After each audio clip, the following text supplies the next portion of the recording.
Dapat taas-baba ang balikat ni Malkov nang walang naglakas loob na harapin si Zeus. Kung tamang pagkakakilatis niya kay Zeus wala sa kwartong tong makakatapat sa husay ni Zeus pagdating sa pakikipaglaban. Kaya gagawin niyang lahat para mapabilang sa kanila ang talentadong binatang ito. Pagkalipas na ilang minuto, muling lumapit ang isang tauhan ni Malkov na kanyang binulungan kanina at may binulong din to sa kanya. Napataas ang kilay ni Malkov sa anumang sinabi ng tauhan. Napatingin to kay Zeus at napangisi. Ayon sa impormasyong nakalap ng tauhan ko patungkol sa iyo, isa kang estudyante sa Labiranya University na may mas salimuot na pamumuhay sa araw-araw. Kinakailangan mo pang kitain na panggastos mo sa pang-araw-araw sa pagpa-part-time bilang tagahugas ng plato dahil mag-isa ka na lang sa buhay. Paubalhin sa aking paging direkta at kinalulungkot ko ang nangyari sa mga magulang mo. Wika ni Malkov na pakunwaring nalulungkot sa sinapit ni Zeus pero ang totoo ay magandang dahilan to para makumbinsi niya tong sumali sa kanilang gang. Hindi alam ni Zeus kung mahina lang kumahalap ng impormasyon ang tauhan ni Malkov o sadyang mahusay lang kanyang lolo sa pagtatago ng kanyang pagkakakilanlan. Nagawa ng lolo niyang baguhin ang buong buhay niya kahit na hindi nito binago ang kanyang pangalan. Kasama rin sa pagpapanggap na mahirap ni Zeus na wala na siyang mga magulang at namatay ang mga to sa isang trahedya pero ang totoo buhay na buhay ang mga to at nasa Germany. Isa pa, minamaltrato ka ng mga kapwa mong estudyante sa paaralan nyo dahil isa ka lang mahirap, napakawala nilang puso. Muli, pakunwari na naman tong nagalit. Bakit di mo sila turuan ng leksyon para lubayan ka nila gaya ng ginawa mo sa mga tauhan ko? Takang tanong ni Malkov. Mahusay sa pakikipaglaban si Zeus pero iniinda lang nitong pang-api sa kanya ng mga estudyante sa Labiranya. Kung sa bagay kung siya rin naman ang nasa posisyon ni Zeus, mas gugustuhin niya ring tiisin na lamang ang pangmamaltrato ng mga estudyante sa kanya para iwas sa malaking gulo lalo pat karamihan ng estudyante doon ay mayayaman. Kahit ano pang husay ni Zeus sa pakikipaglaban, wala siyang laban sa mga anak mayaman lalo pat napakadali lang para sa kanila na ipakulong si Zeus. Tama lang ginawa ni Zeus na maging low-key na lang para makapagtapos ng pag-aaral. Pagkatapos na ilang taong pagtitiis sa ganong klaseng pamumuhay ay sanay na ako, tugon ni Zeus. Napatango-tango naman si Malkov. Sa loob ng ilang taong pagtitiis, malamang makasanay na nga ito ni Zeus. Alam mo, pwede nating baguhin takbo ng buhay mo kung tatanggapin mo lang ang alokong gawin kitang kanang kamay ng BPG. Wala nang mga haspang umapi sa inyo sa paaralan ninyo. Baka nga pagsilbihan ka pa nila eh. Muling pangungumbinse ni Malkov. Nalaman din ng tauhan kung kakahiwalay nyo lang ng kasintahan mo, nakarelasyon mo sa loob ng higit 2 taon dahil mas pinili nitong samahan ng anak ni Arnold Zurich. Isang tawag ko lang kay Arnold, papahiwalayin niya kagad sa anak niyang dati mong kasintahan. May posibilidad din magkabalikan kayo kapag kanang kamay na kita. Ano sa palagay mo? Di mo pa rin ba tatanggapin ang alok ko? Napailing-iling si Zeus. Mukhang nagiging desperado na si Malkov na mapabilang siya sa kanilang gang. Tulad nga ng sinabi ko kanina, hindi ako interesado. Walang pagdadalawang isip na tugon ni Zeus. Di sila makapaniwala sa naging sagot ni Zeus kay Malkov.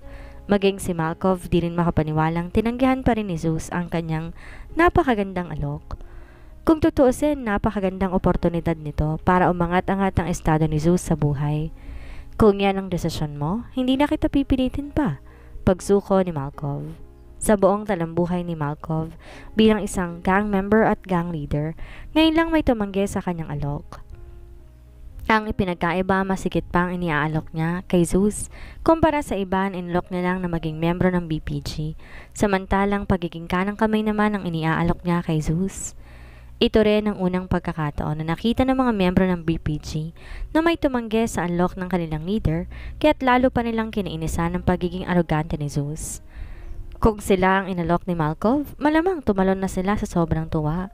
Pero hindi nila inaasahan, walang kagatol-gatol na tinanggihan lamang to ni Zeus. Gusto nilang sumbatan si Zeus pero ayaw nilang galitin si Malkov. Tinitigan ni Malkov si Zeus. Sabihin mo, naparito ka lang ba para sabihin ang tungkol sa bagay na ginagawa ni Douglas? O may iba ka pang pakay bukod doon? Pakiramdam ni Malkov may iba pang sadya si Zeus kung bakit ito paparito. Kung normal na taong nambugbog sa mga tauhan nila ngayon, malamang nagtatago na to ngayon sa takot sa buong BPG. Pero iba ang binatang kaharap nila ngayon. Imbes magtago, hinarap pa siya nito at parang wala lang ditong nasa harapan niya ang BPG. Nakikita ni Malcolm na hindi ito natatakot sa kanila, kaya kumbinsido siyang hindi lang nangyayari kanina ang pakay nito sa pagpunta ni Rotoito, kung hindi, gusto siya nitong makausap. Pero sa anong dahilan? Walang estado sa buhay ni Zeus ayon sa nakalap ng mga impormasyon ng kanyang tauhan. Ang pinakamagandang dahilan ay baka gusto ni Zeus sumali sa gang nila, pero siya na mismo nag-alok dito at tinanggihan lamang yon ni Zeus. Pumapangalawa lang yon sa pakay ko kung ba't ako naparito. Ang pinakaunang dahilan para kausapin ka, wika ni Zeus. Hindi umimik si Malcolm, sa halip binigyan lang nito nang nagugulumihan ng tingin si Zeus. Gusto kong sabihin sa iyong hindi ako normal na estudyante tulad ng inaakala ninyo. May kakayahan akong pabagsakin ng buong BPG kung nanaisin ko. Kaya kong burahin ang Blazing Phoenix Gang sa buong Luzon sa loob lamang ng ilang oras. Seryosong wika ni Zeus. Saglit na natulala ang lahat dahil sa sinabi niya. Di sila makapaniwala. Ano raw? May kakayahan siyang burahin ang kanilang gang sa loob lamang ng ilang oras. Halos lahat sila ay natawa sa sinabi ni Zeus maliban kay Malcolm na sinisiyasat pa ng husto ang sitwasyon. Sigurado siyang di nagkamali ang kanyang tauhang inutusan para lamin ang pagkakakilanlan ni Zeus. Kung ganoon lang naman ang estado sa buhay ni Zeus, hindi ito maglalakas loob na magsabi ng gandong bagay sa harap mismo ng BPG. Parang kinakalaban na rin ito kung ganoon ang kanilang gang. Mahusay man to sa pakikipaglaban, sigurado siya, di kakayanin ni Zeus na kalabanin ang buong Blazing Phoenix Gang nang siya lang mag-isa. Kung may kakayahan kang ang pabagsakin ang buong BPG, gusto ko malaman kung sa panong paraan mo gagawin to, tanong ni Malcolm. Di man siya kumbinsido sa sinasabi ni Zeus, gusto niya pa rin malaman kung sa paanong paraan ito mapapabagsak ang kanilang buong gang sa loob lamang ng ilang oras. Kaya kong gawin yon para sa kanya. Ano ang karapatan mo para questionin ang kakayahan ni Mr. Lawrence? Agad na bulalas na isang lalaki kakapasok lang ng kwarto. Agad humupa ang tawanan ng mga gang members at napilitan niyo na matinding pagtataka at pangamba na makita kung sino ang nagsalita. Maging si Malcolm gulat din na makita kung sino ito. Isang matangkad na lalaki ang pumasok nang walang pahintulot sa kanilang kwarto. Nasa army cut itong gupit at nakasuot ng puting sando at baggy fit na kulay itim na pantalon. Makikita sa maskulado nitong bisig ang isang tattoo ng ulo ng dragon. Kasunod na pumasok sa kwarto ay ang dalawang babae na nagtatawanan pa at isang matangkad din na lalaki na may seryosong ekspresyon lang sa mukha.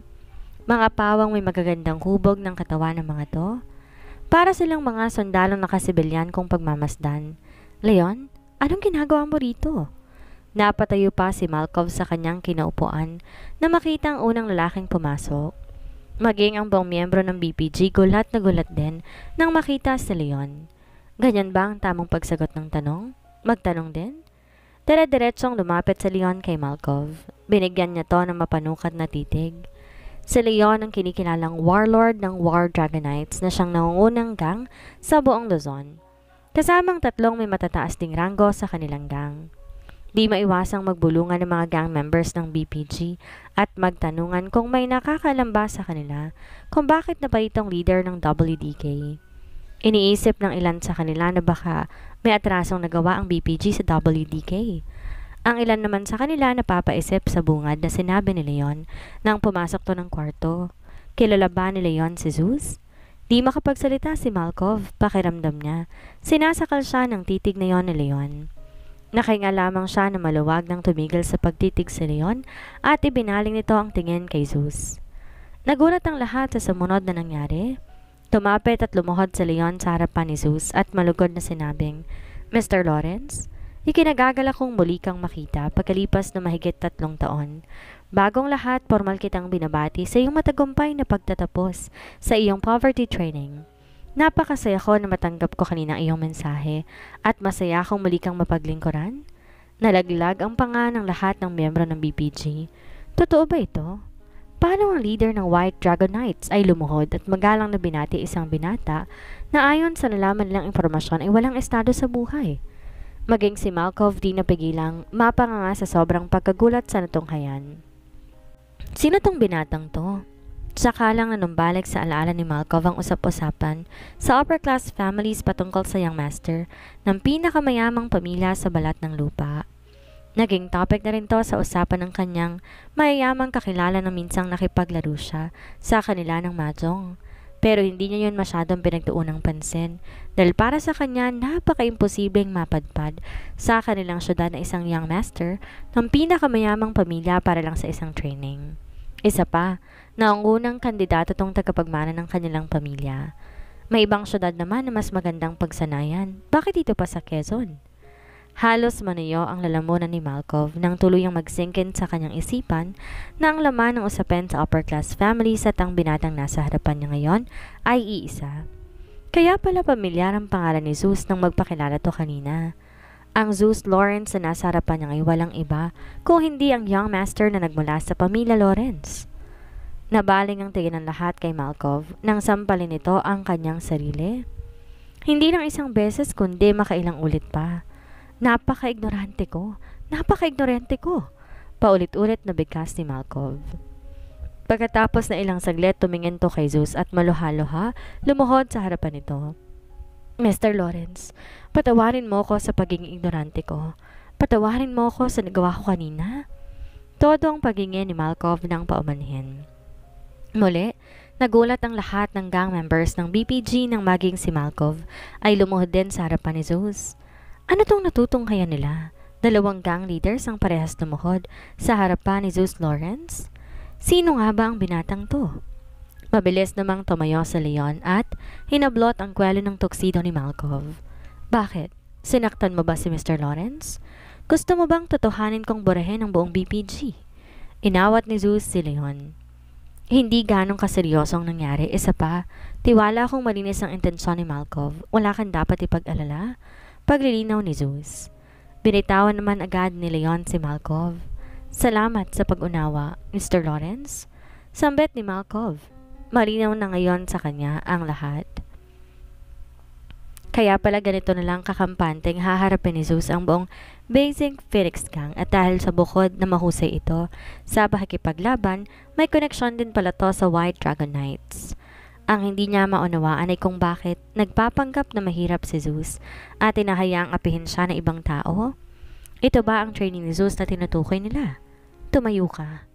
Utos ni Zeus kay Malkov na agad namang sumunod. Ang totoong rason kung bakit ninais kitang makausap ay upang alokin ka ng isang magandang kasunduan. Binigyan ni Malkov si Zeus ng nagagalak na tingin. Mr. Lawrence, kahit anong kasunduan pa yan, basta't abot ng aking makakaya, hindi ako magdadalawang isip na sumang-ayon. Mabilis na wika ni Malkov. Tinapik ni Zeus ang balikat ni Malkov. Ikaw ang may hawak ng underground society ng halos kalahati ng Manila. Kung papayag ka na pagsilbihan mo ang pamilya Lawrence sa hinaharap, ililipat ko sa ngalan ng BPG ang pamamahala ng underground society ng buong Pangasinan.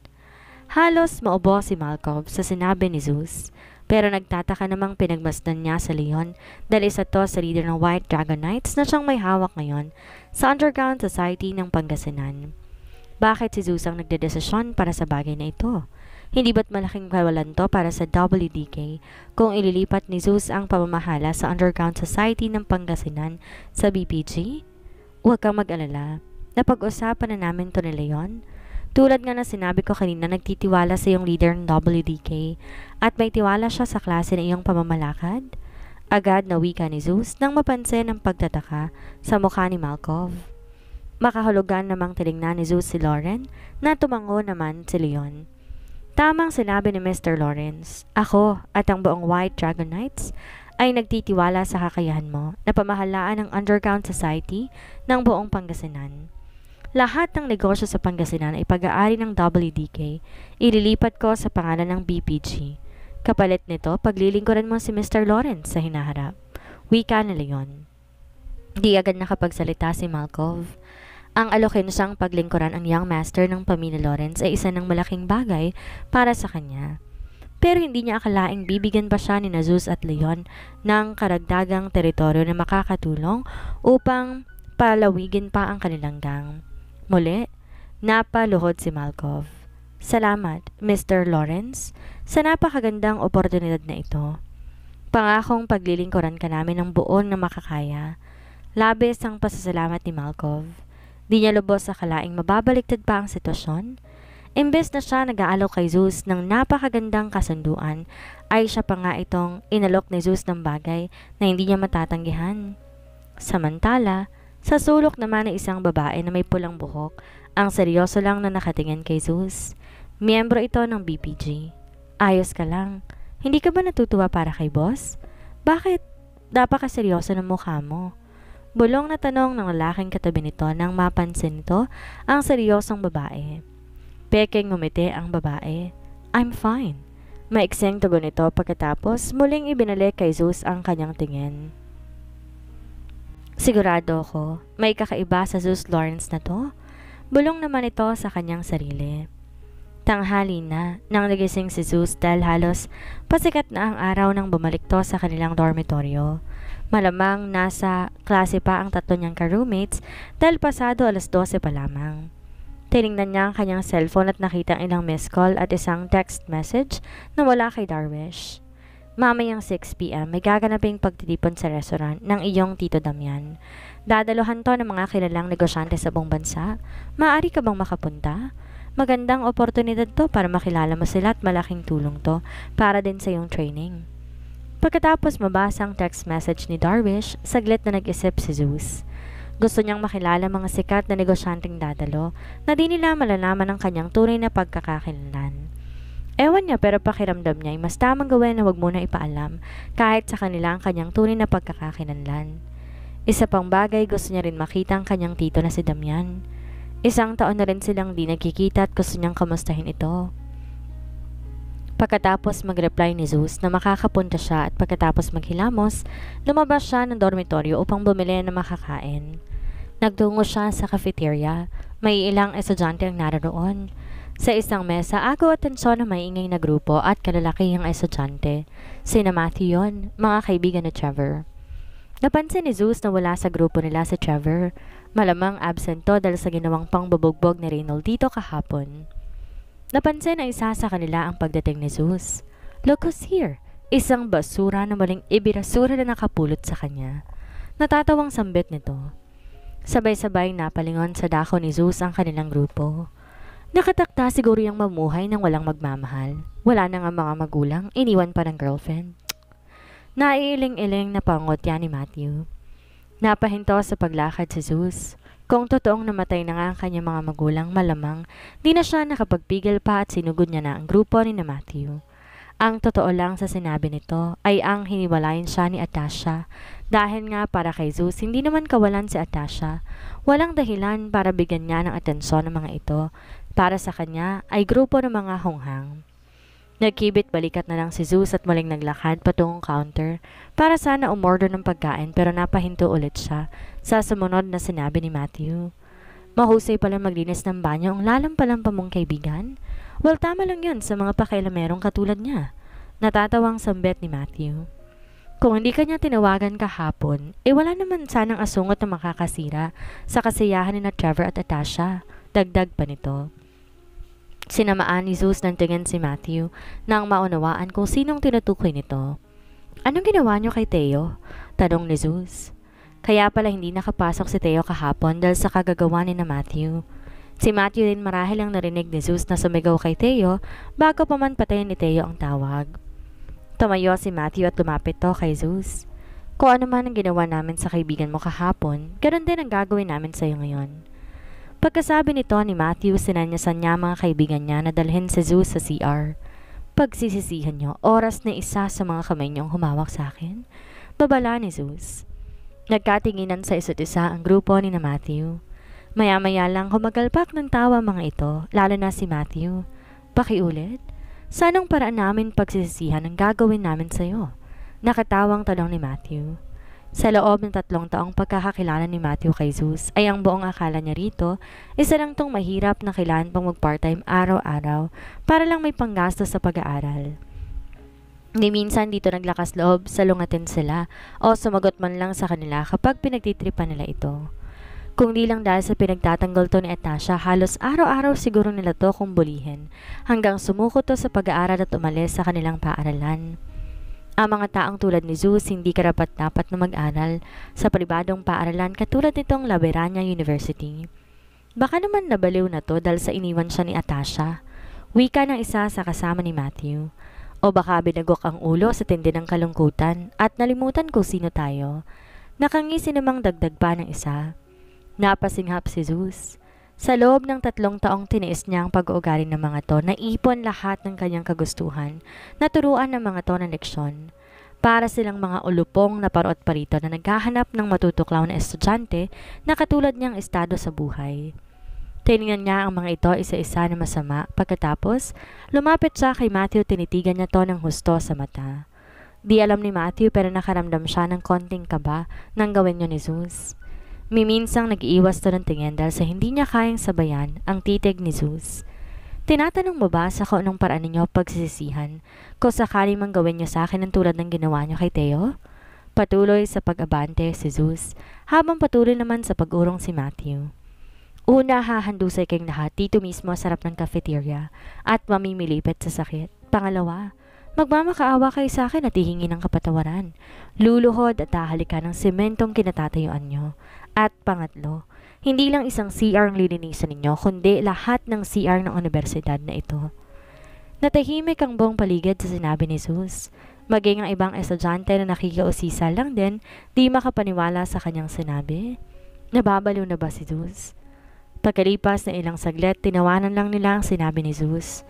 Para sa kanila, napakalabong mangyari ng kanyang sinabi. Kilala ng halos lahat ng estudyante si Zeus. Sikat siya sa paaralan bilang isang basurang pakalat-kalat at walang katali-talento. Paano magagawa ng tulad niyang mapasunod ang tulad ni na Matthew na maglinis ng banyo? Nakisabay na lang sa tawanan si Matthew kahit papaano. Nadala siya na sinabi ni Zeus kahit hindi rin siya naniniwala dito. Nababaliw ka na ata talaga. Nawi ka lang nito pagkatapos muling bumawi ng postura. Anong kaguluhan to, Zeus? Matt? Isang boses babae ang nagpahinto sa kanilang tawanan. Si Atasha yon. Maging siya'y narinig din ng mga sinabi ni Zeus kina Matthew. Nasa likuran nito si Patricia. Wala kaming ginagawa sa kanya. Siya tong pinagbabantaan kami. Pagsasinungaling ni Matthew habang nakataas pa ang 2 kamay. Di inaasahan ni Matthew pupunta si Atasha ngayon sa cafeteria. Ito sana ang napakagandang oportunidad para mapagtripan nila si Zeus lalo pat di nila kasama si Trevor. Kinausap sila ni Trevor na iwasan muna nila ang pangmamaltrato kay Zeus dahil na rin sa pakiusap ni Atasha kay Trevor, pansamantala. Ines na tinignan ni Atasha si Zeus. Zeus, sinabi ko naman sa'yo diba na huwag mo nang tangkain pang manggulo? Mga kaibigan sila ni Trevor. Oras saktan mo sila, hindi mo alam ang maaaring gawin sa'yo ni Trevor. Pagalit na sabi ni Atasha.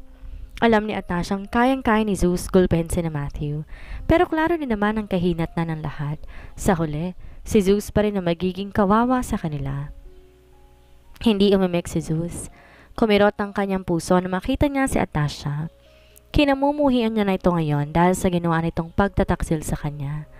Gusto niyang ipagtanggol ang sarili dahil sa maling akusa ni Atasha, pero mas ginusto niya na lang na manahimik. Ano pa bang saysay para patunayan niya ang kanyang sarili kay Atasha? Ito na ang huling mangyayaring ganitong bagay, Zeus. Kapag naulit pa to, hindi na kita tutulungan pa. Para din naman sa ikabubuti mo to. Wika ni Atasha. Napaismed si Zeus. Talaga? Nag-aalala pa si Atasha para sa kanya. Dahil wala naman na tayo sa tingin ko. Hindi mo na problema kung ano man ang mangyari sa akin. Huwag kang mag-alala, sinisigurado ko. Kaya kong protekta ng sarili ko. Sambet ni Zeus kay Atasha pagkatapos ay binaling niya ang kanyang tingin kina Matthew. Itong mga kaibigan ng bago mong boyfriend ang pagsabihan mo, hindi ako. Pakisabi sa mga to na kapag binuli pa nilang isa sa kahit sinong mga kaibigan ko, sinisigurado kong tototohanin kong sinabi ko. Seryosong wika ni Zeus pagkatapos ay iniwan silang nagtataka. Iniisip nila kung totoong kaya ni Zeus gawin kina Matthew ang sinabi nito o baka naman nababaliw na talaga ito. Napailing-iling ang ilan sa kanila. Don't mind him, he must be gone crazy. Tsaka bakit pinoprotektan mo pang basurang yon? Tanong ni Patricia na tumabi pa kay Atasha. Oo nga, hindi ba't dapat mag-focus ka na lang sa relasyon ninyo ni Trevor? Huwag mo nang intindihin pa ang mokong na yon. Mahahalata namang nababaliw ng lalaking yun eh. Baka bukas o makalawa may pumunta ditong mga staff ng mental hospital para damputin si Zeus. Natatawang sambet ni Matthew na sinabayan din ng mga kaibigan niya. Matt, enough. Saway ni Atasha kaya nahinto naman agad sina Matthew sa pagtawa. Magkarelasyon kami ni Zeus sa loob ng 2 taon at kalahati. Natural lang mag-alala pa rin ako para sa kanyang kalagayan, lalo na sa pambubuli ninyo sa kanya. Walang-wala siya kumpara sa inyo. Just leave him alone, please. Alam din ni Atasha sa kanyang sarili na mali ang kanyang ginagawang pagsagot kay Trevor habang magkarelasyon pa sila ni Zeus. Ito lang ang tanging paraan para kahit papano matulungan niya si Zeus. Teka nga muna, ba't parang mas inaalala mo pa ang Zeus na yon kesa sa kalagayan ngayon ni Trevor? Siya pa nga itong nanggugulo kina Matt. Huwag mong sabing mahal mo pa rin ang pulubing yon. Sinamaan ni Atasha ng tingin si Patricia. What are you talking about? Nag-aalala lang ako kay Zeus dahil kahit papaano, napakaganda ng trato niya sa akin sa buo naming pagsasama. I just felt bad for what I had done to him. Paglilinaw ni Atasha. Hindi siya naniniwalang si Zeus ang nagsimulang mag-amok kina Matthew dahil kilala niya si Matthew at lalong kilala niya si Zeus. Hindi ito magsisimula ng gulo kung walang motibo. Well, kung ganun, hindi mo na kailangan pang mag-alala para sa lalaking yon. Siya na rin mismo ang nagsabi, hindi ba? Wika ni Patricia. Tama. Ang mas maganda nating gawin, bisitahin natin si Trevor mamaya after school. Suggestion ni Matthew. Hindi pa rin talaga ako makapaniwala na magagawa ni Reynold kay Trevor. Naiiling na dagdag na sambit pa nito. Yan din ang bagay na pinagtataka ni Atasha. Sa pagkakakilala niya kay Reynold, napakabait nito kay Trevor. Hindi rin niya akalain na mag-aaway sila na umabot pa sa puntong sumugod pa dito mismo sa paaralan si Reynold para lang bugbugin ang sarili ng kapatid. I was there yesterday. Narinig ko na parang pinapagalitan ni Reynold si Trevor dahil may nakagalit totong isang importanteng tao. Pero di naman siguro sapat na dahilan yon para bugbugin niya si Trevor, right? Sambit ni Patricia. Napaisip si Atasha. Sa 3 buwan na pagkakakilala niya kay Trevor, wala naman siyang nababalitaan na nakakaaway nito. Kung meron man dito sa paaralan, hindi naman gaano kaseryoso, naaabot pa sa puntong mabubugbog pa si Trevor ni Reynold. Tsaka wala namang estudyante sa paaralan na to ang mas mayaman pa kaysa pamilya ni Trevor. Sino kaya ang tinutukoy ni Reynold na nakagalit ni Trevor? Pagkababa ni Zeus ng taxi, tumambad sa kanya isang high-end restaurant.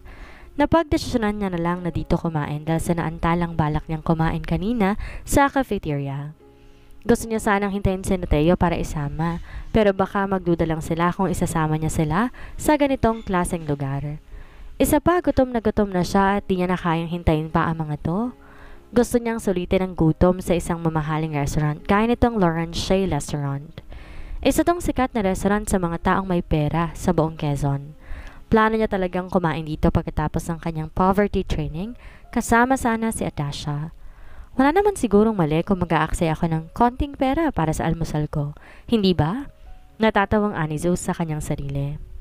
Pagkapasok niya sa loob, agad siyang namangha sa atmosfera ng paligid. Nakakapayapa ang disenyo ng loob ng restaurant. Masasabi niyang babae ang may-ari ng restaurant na to sa unang tingin pa lang. May mangilan-ngilan customer na kumakain. Anong kailangan mo? Naliligaw ka ba? Tanong ng isang waiter sa kanya. Nakasimangot ang mukha habang pinagmamasdan siya. Napatikim si Zeus. Andito ako para kumain. Mapangkilatis na pinagmasdan ng waiter si Zeus mula ulo hanggang paa. Sorry, you mean kakain ka sa restaurant na ito? Nakangiting tumangulang si Zeus. Makikita naman sa mata ng waiter na parang hinuhusgahan siya nito. Base sa pananamit, lagi bumabase ang mga taong katulad nito. Really? Para lang malaman mo, nasa isa kang luxury restaurant. Baka naman naliligaw ka lang. Pwede kang lumabas kung saan ka pumasok. Wika ng waiter habang tinuturo ang pintuan at pagkatapos ay akmang tatalikod na. Kaya ko magbayad. Kinuha ni Zeus ang kanyang wallet at ipinakitang kanyang SVIP Light Metrobank card sa waiter. Natigilan to na makitang card. It's a Light Metrobank card. Gulat na pabulong na sambit ng waiter habang nanlalaki ang mga mata. Ilang beses na itong nakakita ng Light Metrobank cards mula sa mga naging customer, kaya't unang tingin pa lang natukoy na niya agad na isa itong Light Metrobank card. Pero ngayon lang siya nakakita ng card na may tatak na SVIP. Ibig sabihin lang nito, hawak ng binatang to ang pinakamataas na klase ng card ng Light Metro Bank. Pero paano ang isang tulad lang ng binatang to na may ordinaryong pananamit ay magkakaroon ng gantong klaseng card? So, pwede na po ba akong umorder? Basag ni Zeus sa pagkagulat ng waiter. I'm sorry for being rude earlier. Hindi ko alam na isa pala kayong SVIP, Super VIP client ng Light Metro Bank. Paghingi ng paumanhin ng waiter. I'll call the manager first. Kung maaari, maupo muna kayo sa bakanting mesa sa dulo. Pagkasabi ng waiter, agad umalis ito. Napakunot ang noo ni Zeus. Gusto niya lang naman kumain. Para saan pang pagtawag ng waiter si manager? Pumunta si Zeus kung saan ang mesang tinuro ng waiter. Di maiwasan ibang customer, sundan ang tingin si Zeus dahil sa kanyang pananamit. Look at him. Do you think he can even afford a coffee here? Wika ng isang babae sa kalapit na mesa habang pinagmamasdan si Zeus. May mahaba tong blonde na buhok. Gross. Bakit tumatanggap sila ng ganyang customer dito? Nawalan tuloy ako ng ganang kumain. Naman na isa pang babaeng may maising buhok, naapot lang hanggang leeg pagkatapos ay sumipsip to ng juice gamit ang straw.